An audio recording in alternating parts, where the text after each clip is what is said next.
کہ وہ ہمارے سے ضمانت پر گئے ہیں کہ ہم ان کو واپس لائیں. جو انہوں نے اس ملک کا قرضہ لوٹا ہے انشاءاللہ ہم ان سے برآمد کروائیں گے. یہ عوام کا پیسہ عوام کے اوپر ہی لگے گا. ماشاءاللہ. تو ایک اور بات کہ غریب طبقے کی بہت ساری بیٹیاں جہیز کی وجہ سے گھر میں ہی بیٹھی ہیں پاکستان کی. ٹھیک ہے. ٹھیک ہے.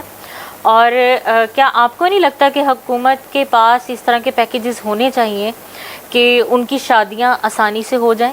بہت اچھا آپ نے سوال کیا ہے کہ اس کے لیے جیسے ہیلتھ میں پیسے رکھے جاتے ہیں، ہر قسم کے شعبے ہر میں چیز کی پیسے انشورنس ہوتی ہے. جی جی. تو اس کے لیے بھی میں انشاءاللہ سی ایم صاحب سے بات کروں گا.